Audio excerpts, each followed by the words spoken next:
Welcome to the 9th episode of the 1796 podcast, a monthly podcast that features exclusive interviews and in-depth news about the Tennessee National Guard and the Tennessee Military Department. The 1796 podcast is produced every month by the airmen and soldiers of the Tennessee National Guard Joint Public Affairs Office. I'm Lieutenant Colonel Malone. And I'm Captain Hall, your co-host of the 1796 podcast.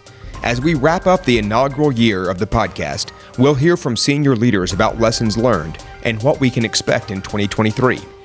Captain Hall sits down with Brigadier General Warner Ross, the Assistant Adjutant General for the Tennessee Army National Guard. And Lieutenant Colonel Malone talks with Col Jason Glass, the Assistant Adjutant General for the Tennessee Air National Guard.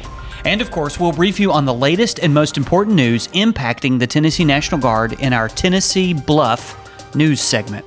Let's go first to Captain Hall with Brigadier General Ross. Well, we are honored today to be joined by Brigadier General Warner Ross, who is the Assistant Adjutant General for the Army National Guard. General Ross, thank you for being here. Yeah, thank you. But it's my honor because I think, our ability to get the message out, or the efforts that you guys go towards putting our message out and getting our story out is very important. This is another medium to do that, so the honor's mine. Thank you, sir. Well, General Ross, we're excited to kick it off with the first question. Just you tell us a little bit about your background and what brought you into the Army National Guard. Yeah, so I go back to rural West Tennessee, to a small farm that had a lot of veterans on it. And so they had a tremendous amount of influence on me. Obviously, in fact, one of those guys that worked on my dad and granddad's farms actually took me over to the recruiting office in Tennessee National Guard, the armory there in Bolivar, and had me convinced that at his age, I think he was 40, late 40s, that if I signed up as a 23-year-old, 22-year-old, straight out of college, that he would re-sign. I end up signing all the paperwork, and I turned over to what I thought was my mentor to watch him sign in. He's like, well, I'm sorry, Nub, they told me I was a little bit too old.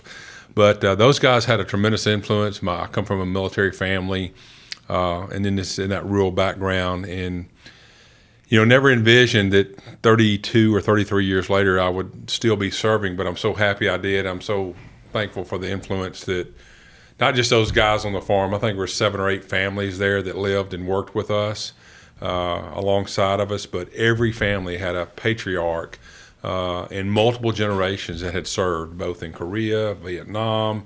All of those people had a tremendous amount of influence on why I got in and really, truthfully, why I continue to serve. That is a phenomenal background. And one thing that our listeners may not know is that you have a deep background in public education as well. Yeah. And so would love for you to share a little bit about that background and how you see that relating to your work here in the Army National Guard, and especially as it relates to training and preparing soldiers for the future. Yeah, it's directly connected. So my mom was a teacher. Had an uncle, a great uncle that had been a teacher and superintendent. So I was drawn to that occupation as well. But the direct connection comes 2 weeks ago on a Friday on Veterans Day, when we welcomed our 268 MP battalion back, or the 268 MPs back, the company back from their mission over the Horn of Africa. And standing there on the tarmac with General Holmes and General Cole and a lot of families and stuff, I had a particular interest in this unit. Because when that plane deboarded, there were 3 soldiers on there that I had served, not only served with, but I had served as their middle school principal. One of those 3 soldiers, not only had I served as his middle school principal back years ago, but also had just hired him 3 years ago as an ag teacher in my district at one of my high schools. So I'd watch these guys, and in a lot of cases gals as well, come up through the middle school. They were my students. Later, as I was a superintendent of school for 12, 13 years in Hardeman County, I just got to see the progression, and I went to every high school graduation, had a direct connection to those that were going into the military, whether it was Compo 1 or Compo 2 or whatever their choice was.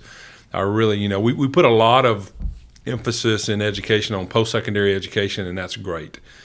We put even more emphasis on those that go and play college athletics. We have signing parties and all that.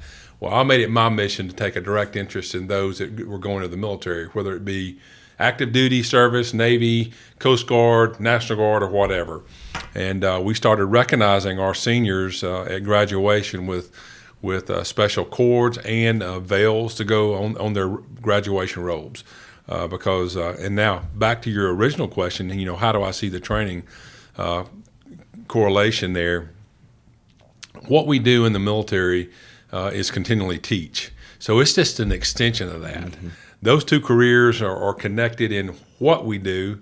And so, to me, that's very, very special. And that's if I would show up and do this job free of charge just to get those opportunities to see. And I'm here to tell you as a public school educator that we got a lot of great young people. Well, that's really a remarkable connection between those two career paths. And just like in public education, the Army and the military at large is facing a lot of changes right now. What are some imminent changes that you see happening here in the Tennessee Army National Guard? Well, there's a lot of good changes going on. We have our modernization. So modernization right now, the big ticket item for us is our tanks and Bradleys, and specifically the 278.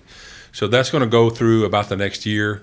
The really unique thing is for us, the 278 is one of 5 ABCTs that's out there in the Compo 2 formations. But we will be the first to go through modernization of those 5 National Guard brigades. So that's great for us. That's great for our soldiers. I got 2 weeks ago, just by happenstance, got to go to Lima, Ohio, to actually the facility there that manufactures the tanks and refurbishes those. Actually got to see some of the 278's hulls. They strip those things all the way down to the hull and rebuild them. So it's a pretty phenomenal process. Those folks are really happy to see the end user, which is not me, but I represent the end user, in the plant and in the assembly plant and watching. But actually, based off the hull numbers, got to see some of our units going through that process.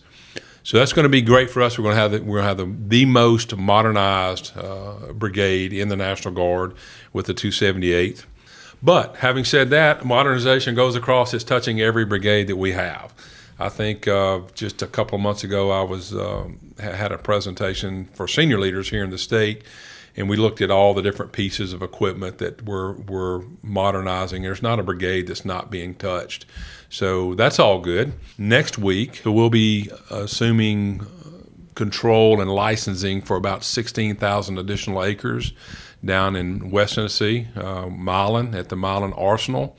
That's going to open up a lot of opportunity for us for maneuver lanes, scout recce ranges, to do some things here in Tennessee that our soldiers have to travel to Camp Shelby, Fort Stewart, Fort Campbell, other places, just to have that type of maneuver space. So Milan training site is going to give us great opportunity in space, an additional 16,000 acres that we just haven't had before. So it's a lot of exciting stuff going on there. Sounds like great things that are happening in the Army National Guard. So step back into your days as a school leader, and if you're talking to a high school student right now that might be listening to this podcast, why should they join the Tennessee Army National Guard? Well, a lot of good reasons there. On the education front, the things that we can do with our Strong Act. Our state's in an enviable position that we already have Hope Scholarship, Tennessee Promise. So now we have the Strong Act, which can carry you all the way through a master's. I don't. When I would sit with a high school student, I did this many times to include my own sons, who had served in the National Guard. I didn't necessarily say, "Hey, we're the only choice." I just want to be at the table, and I want to show all these opportunities that you had to grow. Be a part of something and get. I think the Guard provides us an opportunity, or a young person, myself, too, till to this day. Hey, the Guard is at the intersection of purpose and passion. It's a passion to be most of us want to be a part of a team. Well, we provide that 1,000-fold, whether it's in aircraft, whether it's on the cyber teams, whether it's in a Bradley crew, a tank crew, over in the engineers. There's so many different and diverse teams that you can be on here. And then it's that purpose. serving something larger than yourself. I don't know that any of us come to this uniform to get wealthy, because if you do, you're not going to. But most all of us come for a purpose larger than ourselves, and that's what the Guard provides. What a remarkable history and career you've had in the military so far, and obviously great things left to come. We always close our interviews with this one question of, if you had the opportunity to provide advice and counsel to our young airmen and soldiers, what would it be? Be confident. I saw this quote yesterday, and it's certainly not original to me. I hope I can re-quote it properly. I do the things that I'm afraid of so that I can do the things that I'm afraid of, to build my confidence. There will come a time, as you are in the military, or actually, regardless whether you're in the military or not, if you're out in the civilian sector and in leadership. And oh, by the way, leadership is I saw this as well. It's not original to me, but it really struck to me that leadership is not something you give others. It's something that others bestow you the opportunity to do, based off their trust and confidence in you. So build your confidence. Do the things that you're afraid of, so that you can do the things that you're afraid of. Trust your soldiers. Let them, those that you are attempting to lead, let them have a shot at what you're doing as well. Bring them in on the process. Consensus is not required, but input is. And let your teams help build you and the organization. So that's what I would tell young folks is give it a try. Yeah, it's certainly, I can only speak from my own personal experience. It's changed my life. It's changed my wife and my son's lives, and it's all for the better. And it's been just such an honor and joy to wear this uniform. Well, General Ross, thank you for your time. Yeah, thank you. Up first this month in the Tennessee Bluff, soldiers in the 268th Military Police Company just returned from a deployment to the Horn of Africa. More than 80 soldiers returned to Tennessee from a nearly year-long deployment in mid-November. The 268th, which is based in Millington, is comprised of military police soldiers trained in security operations, base defense, movement control, and law and order. The soldiers spent the last 10 months serving in Djibouti as part of Combined Joint Task Force, Horn of Africa. The 268th conducted several different missions during their deployment, but were mainly responsible for securing and defending an airfield, which was located roughly 6 miles southwest of Djibouti City, the nation's capital. In national news, Congress is considering legislation that would allow drill status Guard members to participate in cost-free health insurance coverage. The bipartisan legislation, if passed, would give Guard and Reserve members access to no-fee health care through TRICARE Reserve Select. Currently, TRS charges a fee for medical and dental coverage. The legislation has yet to pass the House or the Senate. And in other national news, following the Department of Defense's move to ban the social media app TikTok in 2020, other government agencies and officials are following suit.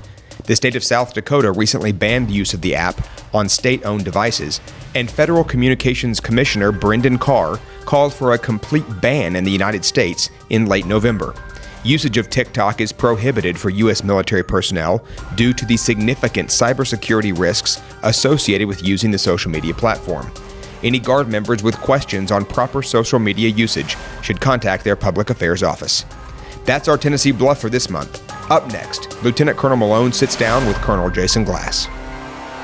Well, listeners of the 1796 podcast, I am honored and thrilled to be joined today by Colonel Jason Glass. Colonel Glass is the Assistant Adjutant General for Air for the Tennessee Air National Guard. Sir, welcome to the 1796 podcast. Thank you, Marty.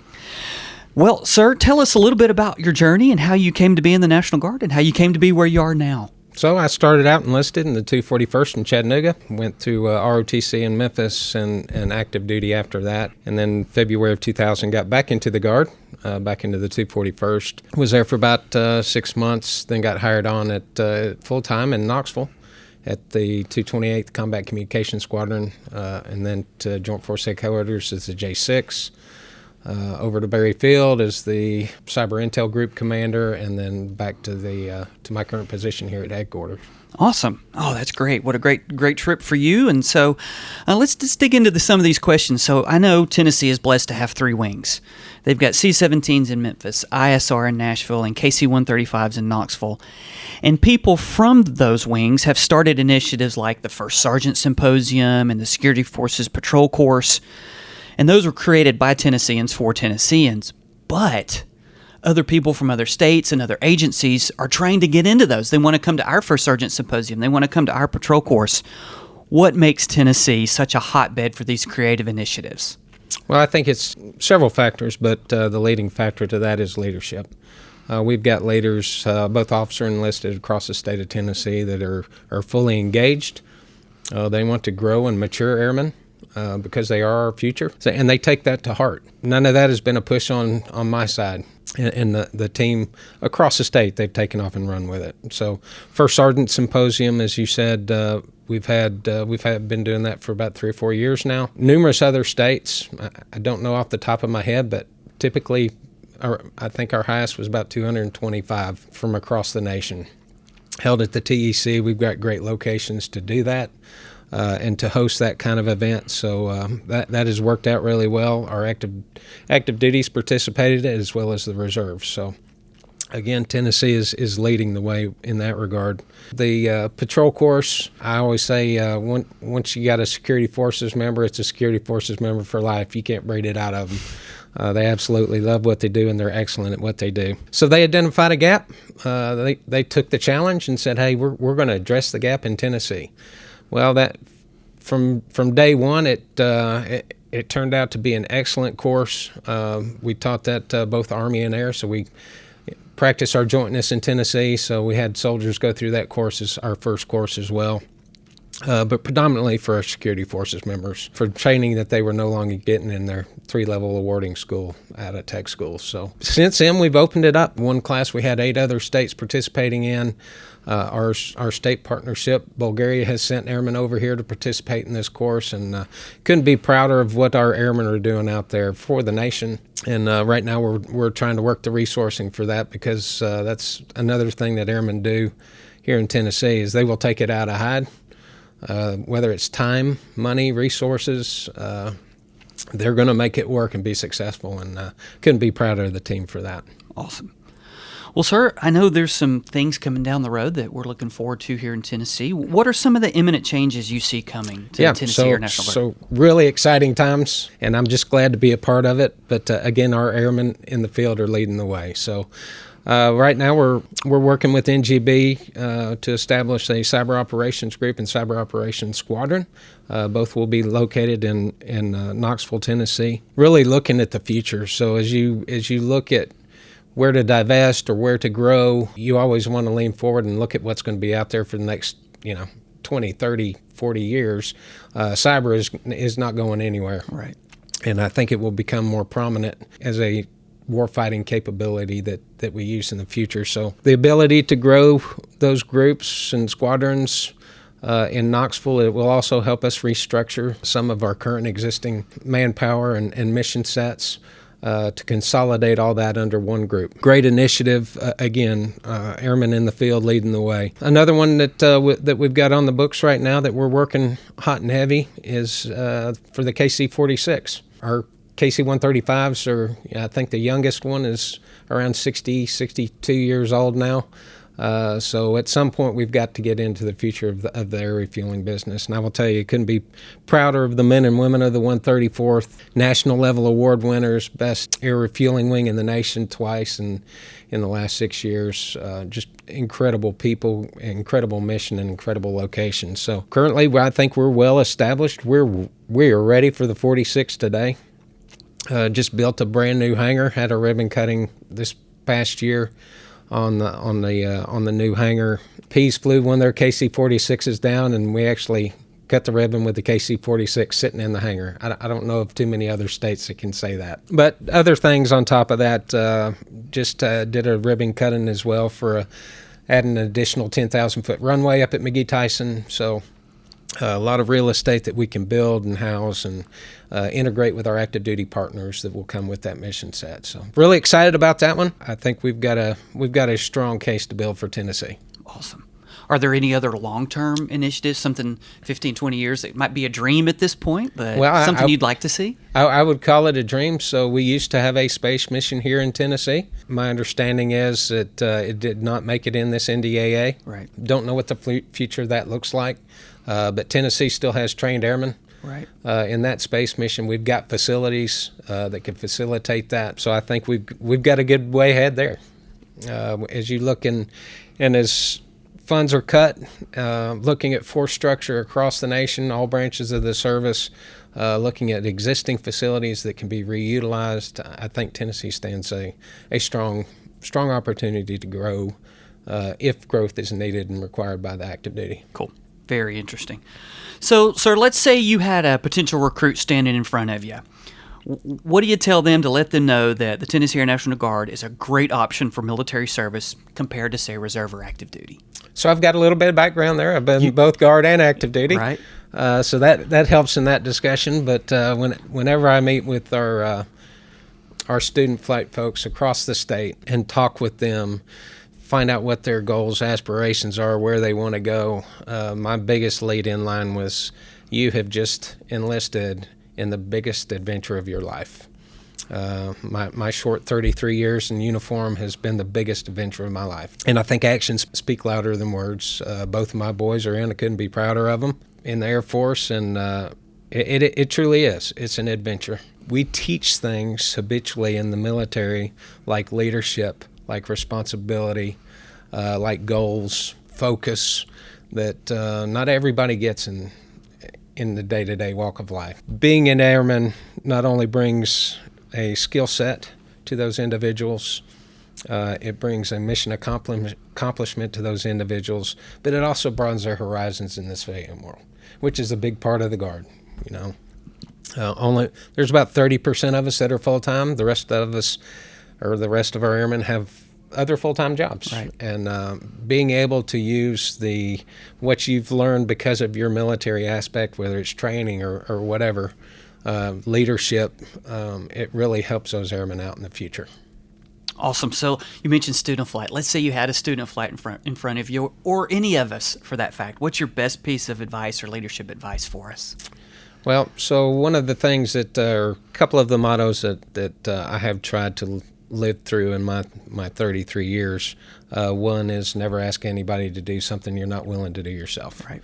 And I truly mean that. I think I've done quite a bit, but I know there's some things that I haven't done. But I'm always willing to try and lean out there, and I believe in leading by example. I believe in actually leading airmen the way we should lead airmen, the way I was brought up when I was enlisted.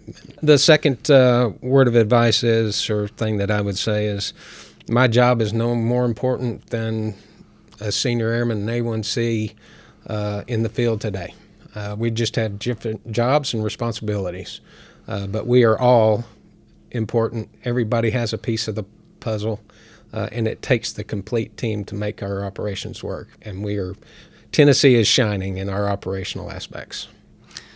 Awesome, sir. Thank you so much. Great advice for all of us. Well, thank you for joining us on the 1796 podcast. All right. Thank you, Marty. Take care, sir. All right. Bye. Well, listeners, thanks so much for listening to the 1796 podcast. If you like what you heard, please consider subscribing, sharing this episode with friends, and giving us a 5-star review. The 1796 podcast is produced by the Tennessee National Guard Joint Public Affairs Office. For more information, please visit www.tn.gov/military.